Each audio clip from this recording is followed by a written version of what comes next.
Hello. So my name is Daryl, and welcome to Get More Ministries. I am a seminary student at Grand Rapids Theological Seminary, or Cornerstone Theological Seminary in Grand Rapids. It used to be called Grand Rapids Theological Seminary. Um, and one of my weekly assignments is Greek translation and exegesis in the New Testament. So that's what I'm going to be working on today. I have my own study playlist going in my headphones. If you want to follow along, I'm going to have the text up on the screen, and I'll occasionally show you what I'm doing for my homework as well. But I'm really, stage one is translating the text. Stage two is looking at any exegetical features, so any kind of grammatical or syntactical construction that is curious, or kind of wondering, okay, what does this mean here? Really trying to get in and get some precise details figured out. And then we've got to identify some word studies and do commentary findings. I'm not going to get everything done today. The goal is to get everything translated. We're going to be in John chapter 2, verses 1 through 12. So if you want to open up John and study along with me, that would be awesome. If you want to study some other passage of Scripture at the same time, that would be great too. Or if you just want to put this on as something in the background and have a deep focus buddy, that's totally fine as well. I'm not going to be talking a whole lot. I'll pop on every 20 minutes or something like that, maybe, and share a little bit of what's going on. But yeah, that's what I'm going to be doing. Let me show you what the assignment is going to look like when we're done. Give me just a second here. Okay, so here's my Logos Bible software, and this is my assignment as I'm starting out. So I have the Greek text here on the left. My translation is going to be on the right. And then we have the section for the exegetical questions, the word studies. Oh, I've got to have an Old Testament reference and explain the Old Testament reference in its context, and then what John's doing with it. And then commentary findings. And this is what it's going to look like when we're all done. So there's the translation, the exegetical questions that I've written out, my word studies, and my Old Testament reference, and my commentary findings. So that is the end goal. So that's what it'll look like when I'm done. This is my weekly assignment in my New Testament exegesis class, and we have started off working through the Gospel of John. So, without further ado, I'm going to go ahead and get started.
So now verse 3 is interesting. I kind of ran into a rabbit trail. I had to remember how to translate this. So this word that I have highlighted here on the where my cursor's hovering on the left side of the screen towards the top, hustere santos. So this is a let's see, pull it up. So it is a participle, which means it's a verbal adjective, and it's from the verb hustereo. But when it's a participle, that means it could either be functioning like an adjective or a noun, or it could be functioning as an adverb. This one's functioning as an adverb, so it's connected with the verbal idea of verse 3, and the verbal idea is that the mother of Jesus speaks to Jesus. So this is when they're at the wedding in Cana, and they are running out of wine. And so this verb, this participle, is communicating that it's communicating the running out of wine-ness is what's going on. What's interesting is, I've said this before in some other videos, but it's very true. Every English translation that you read is first an interpretation of the original language text. And so if down here we have the NIV open, and it says, verse 3 says, when the wine was gone. So that's one way that this can be translated, and it's probably the correct way, according to what I'm reading here. So when the wine is gone, that's what we would call a temporal adverb, temporal meaning relating to time. So when the wine ran out, so it's saying at this point in time when this happened, something else happened, right? The adverbial participle works in conjunction with the main verb, and the main verb is lege right here, which is to say or speak. But what we want to say is, what we want to interpret is John telling us that Mary, the mother of Jesus, spoke to him when she observed that the wine ran out, or is the wine running out like causing her to speak? And you could say, well, yeah, obviously it's causing her to speak. Well, those are kind of two nuanced things, because you could take this, if you take this causally and say, well, this, I'm going to interpret this that's as a causal adverbial participle. That's a stronger relationship between the wine running out and her speaking than simply her observing. So let me frame it to you this way. If it's just temporal and it's like when the wine ran out, she could be a passive observer and then kind of like whispers to Jesus, right? Hey, the wine ran out, you should do something. Or if it's causal, she might have a little bit more skin in the game, like maybe she's helping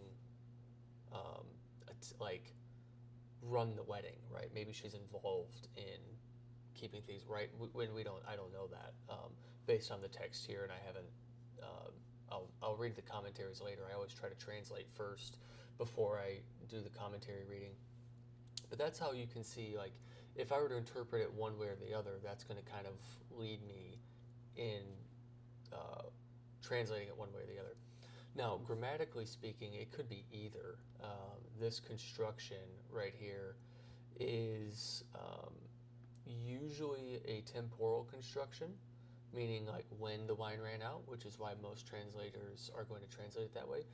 But it also could communicate causality. And so that's just what I was researching here in Greek Grammar Beyond the Basics by Dan Wallace. And so I was just looking up his how the Greek participles function and how to identify each construction. So yeah, that was an interesting little rabbit trail. I'm probably going to translate it temporally and say when the wine ran out, but it's an interesting thought experiment to think about it as causal, so I'll keep that in the back of my head.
So this is a great example as to why you don't just automatically embrace kind of the new novel possible understanding of something. Because I think I just got my answer on that adverbial participle. So let's look, let me get verse 3 back on the screen here. Okay, so the question is whether this participle that I have highlighted is referring to when something happens or why something happens. And the why would communicate a little bit stronger, um, like a little bit more skin in the game. But when you look at verse 3 on its own, it can be difficult to tell because the grammar matches multiple participial categories. However, when we move down to verse 4, and we get into Jesus' response, right? So, Legeo teha Jesus, he said to her, the Jesus said to her. So Jesus said to her, Te amoi kaisoi gune. What to me and to you, woman, right? What does that have to do with you and I? So that tells me that Jesus' mother is not approaching him and saying like, hey, I'm helping run this operation. We're out of wine. Can you help me out? Because he says, what does that have to do with you and me? So that to me points towards the temporal understanding of hustere santos, because now it's like when the wine runs out, Mary observes it and she turns to Jesus and says, hey, they don't have any wine. So that's just a good example as to why, if you encounter something in Scripture, you're like, whoa, maybe it could be this. Maybe it could be, but I had an undergrad theology professor say, if you're the first person in 2,000 years to ever, think something theologically, then you're wrong, because a lot of things have been thought, and a lot of wrong things have been thought, and we've been able to decipher,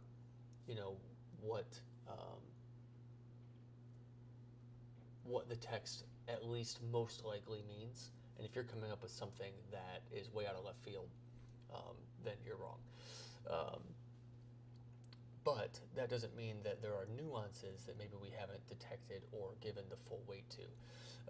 But when it comes to this one, it's like, okay, this is probably just indicating, hey, when this happened, she turned and said this, and then he responded.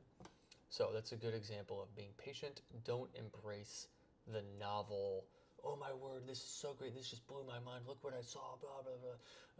Quite honestly, you see that in TikTok a lot, those type of videos, and a lot of times it's incomplete at best and wrong at worst. So that's a good example of that.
Okay, so here's something that's just kind of fun. Um, like I said, every English translation is first an interpretation. And so here we have in verse 5, um, his mother said to the servants, do whatever he tells you, right? That's what the NIV says. Do whatever he tells you. Now, they're not wrong. Definitely, they're not wrong. Um, However, I'm going to flip that a little bit, and I switched it to here. Let me show you. Boom. Okay, so I switched it to his mother said to the servants, "Whatever he tells you, do it." Now, which one's right or which one's wrong? Well, not really the point. The point is we're kind of emphasizing two different things. So the NIV, when they say do whatever he tells you, that's certainly smoother English, and it's not less than what Jesus' mother is saying, right? It's not, they're not under translating it. It's perfectly adequate. The reason why I went with whatever he tells you, do it, that communicates a little bit more kind of mystery involved, in my opinion. It's kind of like, look, whatever he tells you to do it, right? That's kind of the tone that I have in mind. Now, that might not be correct. Like, I'm kind of importing an experience that many of us have had with the Lord of, okay, this doesn't make a ton of sense to do it, but I'm going to do it, right? And certainly what he tells them to do next, to take the water basins of purification and fill them with water and bring it to the guy in charge of the wedding, like, yeah, it doesn't make any sense. So that's why I ended up going with that way. I wouldn't say that either one is necessarily wrong.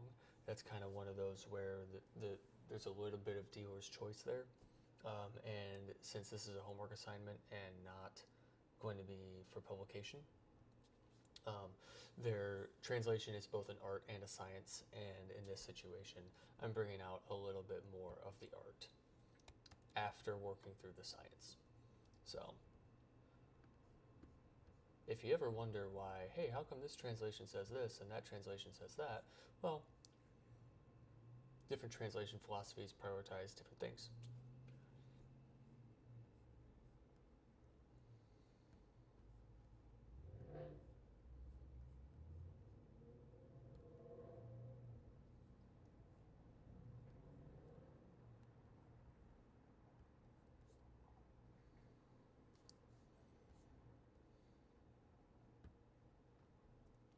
So now we're in verse 6.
verse 7 is a good example of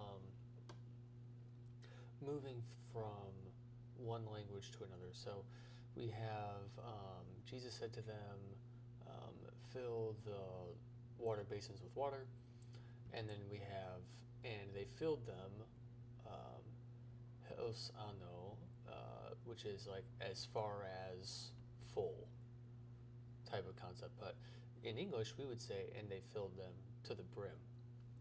And so while to the brim is not technically in, though you don't see those words in the Greek text in Greek form, like somebody might think, it should be, but you have kind of, this idiom in Greek, and then we're going to translate that into English as to the brim, because that's what the Greek or the English thinker expects in that situation.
couple things here in verse 8.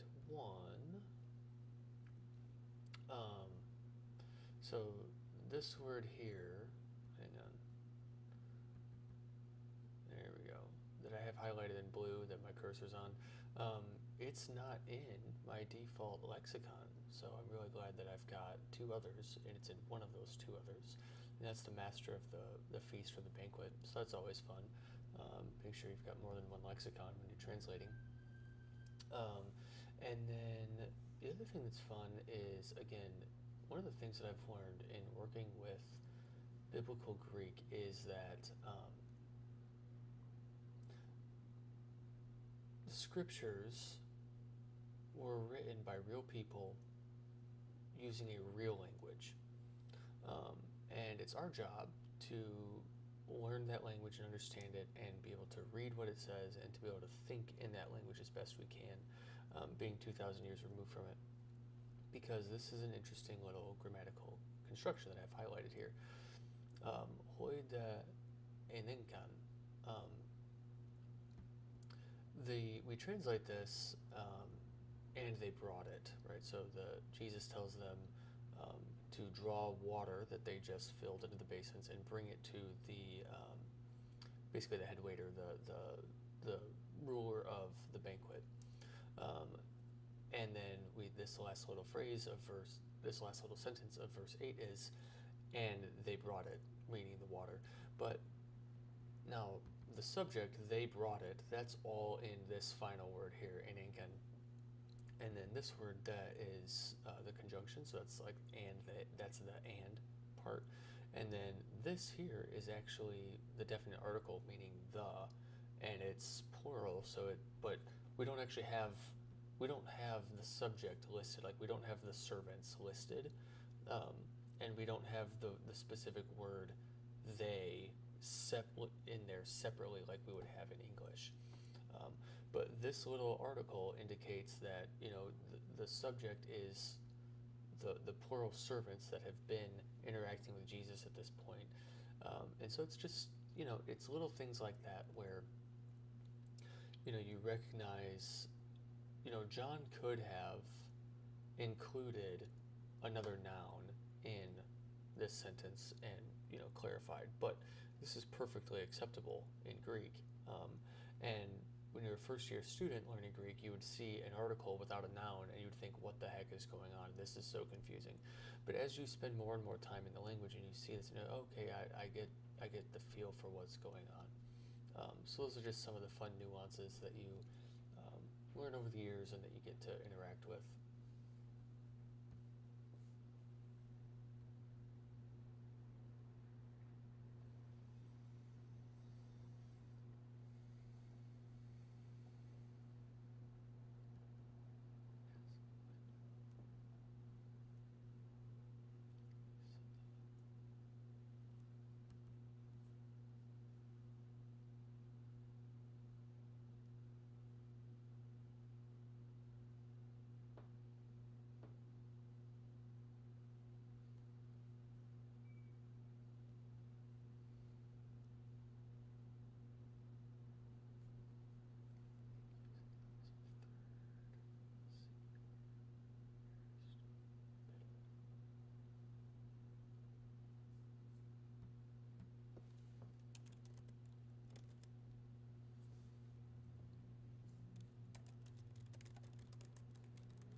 Hmm.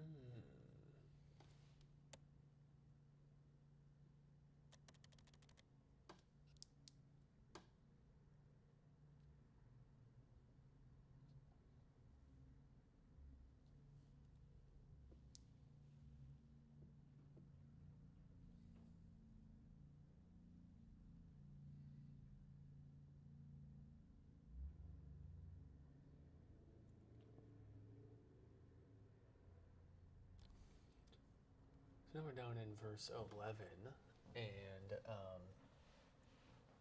we've got an interesting interpretive decision. So we just finished the wedding at Cana scene, and John is telling us, this is the first of Jesus' signs that he did in Cana of Galilee, um, and he revealed his glory, and the disciples and his disciples believed in him. But now, so if we look here in the text, is John telling us that this is the first of Jesus' signs that he did, which this first one happened to be in Galilee? Or is he saying this is the first of the signs that Jesus did in Cana, meaning that there were other signs that Jesus did in Cana?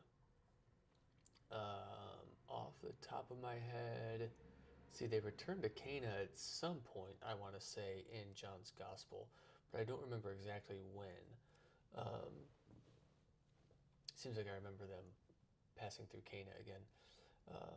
So that's just interesting. So those are some of the decisions you have to make as you're translating, because that's, that those two options communicate something different.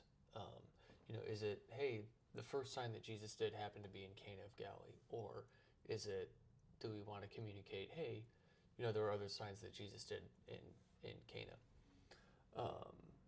So what if I do this?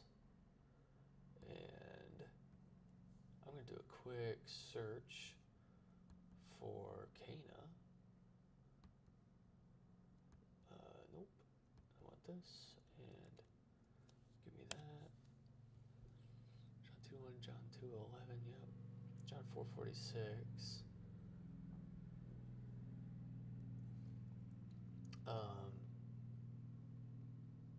And he came again into Cana of Galilee, where he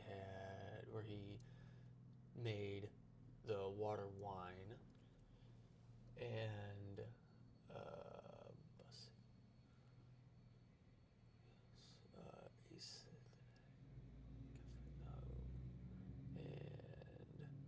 okay, yeah, that was good. I didn't quite know what some of these words were.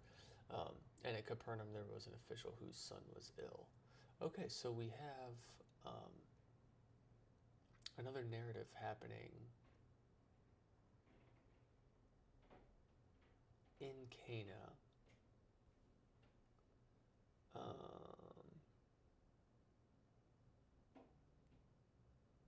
Interesting. Okay. So that's something that you would do if you want to figure out, hey, because if John doesn't mention Cana again, that kind of eliminates the, hey, this is the first of multiple signs that were done in Cana option, right? Now you have Cana popping up again in chapter 4.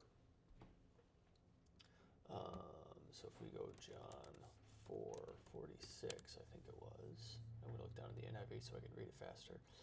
Once more he visited Cana in Galilee, where he had turned the water into wine.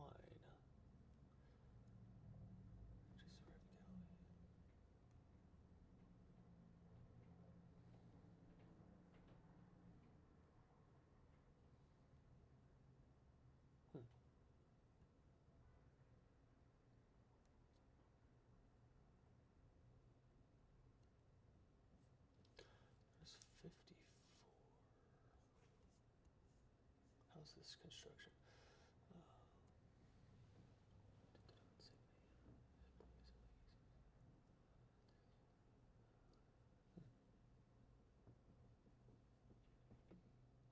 Okay, John 2:11.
of my exegetical questions.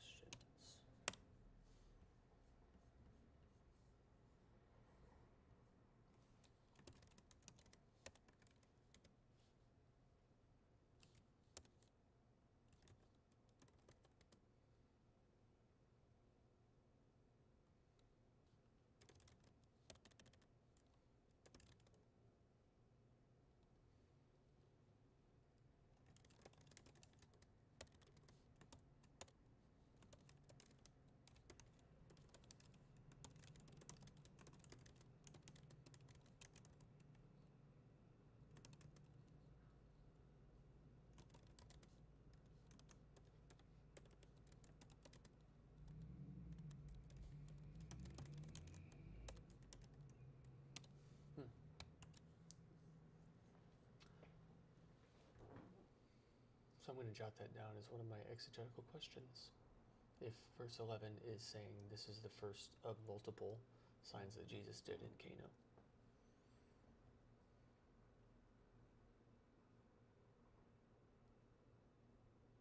So the NIV does not take it as a multiple signs in Cana situation.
So I'm going to end up translating this a little bit differently than the NIV, and I've noted it as one of my questions to ask my professor. But so I landed on, Jesus did this, the first of his signs in Cana of Galilee.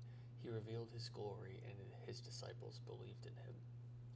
The reason I did that is, so our subject is here, Jesus is the subject, and the main verb is this right here, poiesin, did. So Jesus did. Now, tautein is a demonstrative pronoun, meaning this, right? And then arcane is our word here for first. These are both in the accusative case. They're called a double accusative. So it means like Jesus did this. So Jesus did this. So if you say Jesus hit the ball, right? Jesus is the subject. Hit would be the verb, and the ball is the direct object. In this case, the ball would be in the accusative case, just like these two words are in the accusative case. So then we have this ton semeion, and this is our word for signs. Semeion is our word for signs. Semeia is the singular form, semeion is plural. And that's in the genitive case, so the first of the signs, right? First of his signs. And then in Cana is where it happened, and is a preposition, so it means like in or at. And then teis Galileas is again a genitive construction of, so in Cana of Galilee, Galileas, Galilee. So that's why I tried to look at, okay, what our subject, our verb, our direct objects, and then our nouns of relationship, which would be signs and Galilee, that are relating to the other nouns. So that's why I ended up constructing it the way I did. So it'd be interesting to talk further about what would be maybe the best way to translate verse 11.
verse 12 is a great example of something I mentioned earlier on.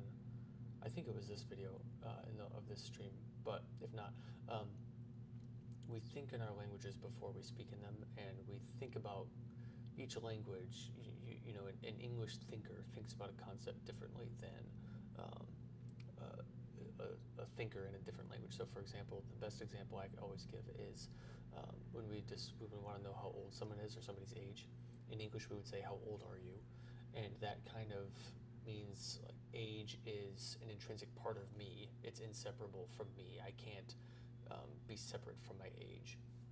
But in Spanish, it's cuántos años tienes, which is how many years do you have, and so it's like years you've picked up along the way. You've collected them. You've added them to yourself. They're separate from you. So here at the end of verse 12, it's after this, he went down to Capernaum, and his mother and his brothers and his disciples went with him, and they stayed there semanas, not many days. Right, so they stayed there not many days, meaning they stayed there only a few days. And I know in the ESV, in the book of Acts, they translate it fairly literally. Luke will say, and it was not a great, or no small storm arose, and it's like, well, that means it's a great storm. Or, it was not a little crowd that amassed. Well, that means it's a great crowd. And so we can see that a Greek thinker, we can see about kind of how we get a window into their thought world of how you conceive of a short number of days. Well, it's not a great many days, so it's just kind of interesting. But you see those and you think, at first it kind of trips you up because that's not how I think of that concept. And so I have to say, okay, what is it that he's saying? Then you have to decide, okay, how am I going to translate that? Am I going to translate that literally, right? Not many days, and they stayed there not many days. Okay, we don't really say that in English. Or am I going to say, okay, they stayed there only for a few days? It's the same concept, but the English thinker thinks of it differently than the Greek thinker does. And that is the end. I've translated verses 1 through 12, and I've identified, here, let me show you what I have going on here. Let me move this over here.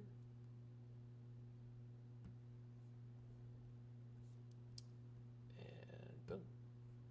Okay. So let me show you what we've got. So I've got the Greek text on the left and my translation on the right.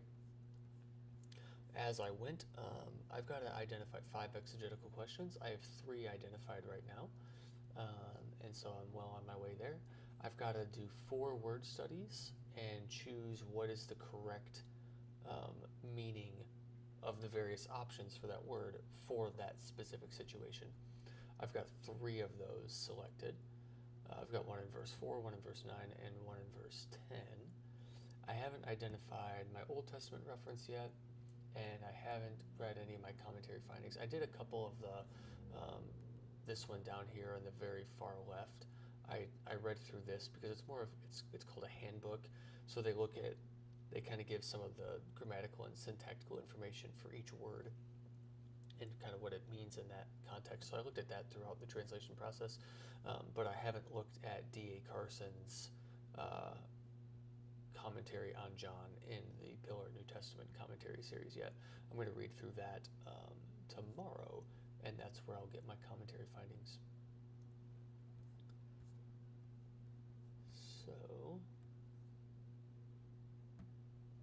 So that is all I'm going to do for right now. I've got to get off and start working on some dinner preparations. But yeah, that is part of my weekly homework assignment for my seminary class in Greek Exegesis 2 in the New Testament. It's a lot of fun. It's a lot of work. It's a pretty big assignment for each week, but it's very rewarding because you are working with the text at a pretty deep and precise and nuanced level. It really makes you slow down. You're thinking about, okay, what, based on the literary context, the historical context, what's the most likely meaning that John is communicating. So we're looking at not only what is said, but what is meant. And that's really what we want to do. We want to be able to identify, okay, what is said? First of all, what's said? And part of that is who's saying it, who are they speaking to, if it's dialogue, all those kind of just basic details. What is being said, but then what does it mean? Because we can identify, well, he said not many days. Okay, well, but what does that mean? Well, it means they weren't there for a very long time. Okay, now I can start to think about this in English. There are a lot of times when I'm working with the Greek text where it's difficult to put the Greek into English words. And that's something that as you get more familiar with both languages, you have an easier time doing, and you also realize your limitations, right? Our English translations aren't wrong, and they're not bad. They're actually really good. But it's like watching, a football game kind of on a basic or black and white TV as opposed to watching it in super HD and in color. So when you're able to go back to the original languages, you see a lot more details. You don't actually, reading the text in Greek doesn't answer all your questions. It actually makes more questions. It's not like, oh, well, I have all my questions answered. That's not how language works. You actually will end up with more questions. Because again, every English translation you're reading is an interpretation. And so the translation committee has made those interpretive decisions for the reader. And that's why it's really helpful if you're an English-only person to read multiple different translations across different translation philosophies. So you want to hit a formal equivalent, you want to hit a dynamic equivalent, you want to hit an optimal equivalent. Just to give you a point of reference, formal equivalent would be like an ESV. Dynamic equivalent would be an NIV, or even further on the dynamic equivalent spectrum would be an NLT, and then an optimal equivalent would be kind of a blend between those two options, which would be like an HCSB or a CSB.